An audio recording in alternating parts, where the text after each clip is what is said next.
নমস্কার বন্ধুরা, আশা করি সবাই ভালো আছেন।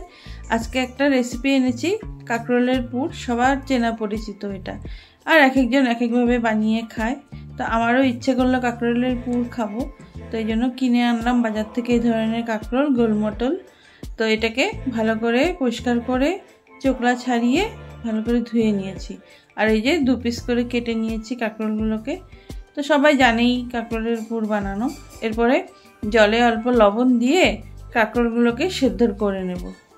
এই যে আমার কাঁকরোলটা সেদ্ধ করা হয়ে গেছে।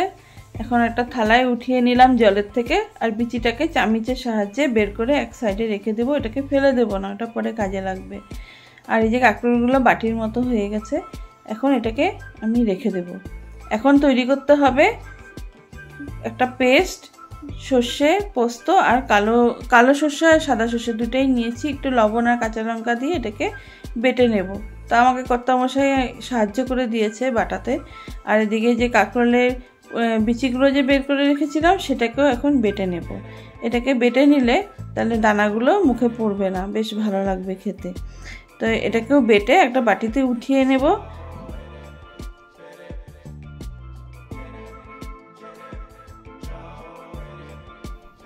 এই যে বাটিতে উঠিয়ে নিয়েছি। একদিকে পোস্ত সর্ষে বাটা, হলুদ গুঁড়ো, আর এখানে আছে লবণ, সামান্য চিনি দিয়েছি। আর এই যে বিচিটা, কাঁকরোলের যে বিচিটা বেরিয়েছিল বেটেছিলাম সেটা। এখন এটাকে একটা বাটিতে আমি রেখে দিলাম। এরপরে কড়াইয়ে তেল গরম করে এই যে বাটাটা যে আছে পেস্টটা, এটা এখন দিয়ে বেশ ভালো করে এটাকে ভাজতে হবে তেলের সাথে, যতক্ষণ না কড়াই থেকে ছাড়া ছাড়া হয়ে যায় ততক্ষণ অবধি।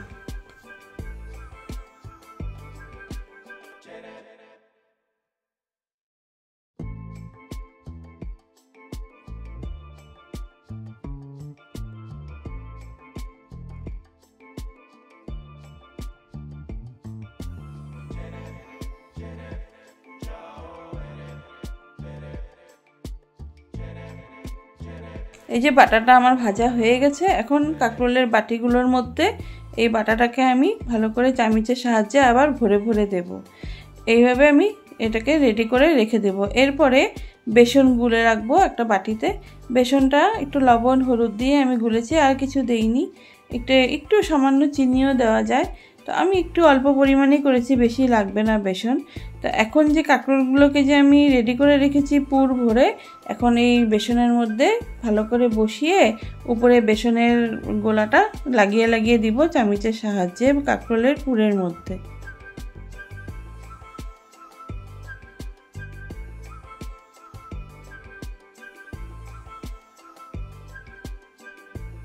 নিরামিষ দিনে এই কাঁকরোলের পুরটা কিন্তু খুব ভালো লাগে। একটু ডাল আর কাঁকরোলের পুর দিয়েই দুপুরের ভাত খাওয়া একদম সাবার হয়ে যায়। তো এই কাঁকরোলের পুরটা আমার মা করতো, খুব স্বাদ হতো আমার মায়ের হাতে সেই কাঁকরোলের পুর। অনেকে আবার পেঁয়াজ টেয়াজ দিয়েও করে, আমরা পেঁয়াজ দিয়ে কম খাই, আমরা এইভাবেই বেশি খাই, এটাই বেশি ভালো লাগে।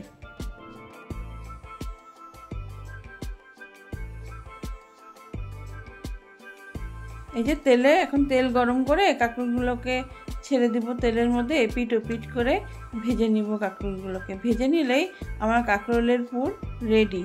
তো কেমন লাগলো আমার এই রেসিপিটা আমাকে কিন্তু কমেন্টে অবশ্যই জানাবেন। আর যারা এখনও সাবস্ক্রাইব করেননি আমার চ্যানেলকে, সাবস্ক্রাইব করে আমার পাশে থাকবেন, আর লাইক শেয়ার অবশ্যই করবেন। তো আমার পুরো ভিডিওটা দেখার জন্য সবাইকে অসংখ্য অসংখ্য ধন্যবাদ। আর আমাকে এইভাবে এগিয়ে নিয়ে যাওয়ার জন্য সবাইকে আরও বিশেষ করে ধন্যবাদ জানালাম।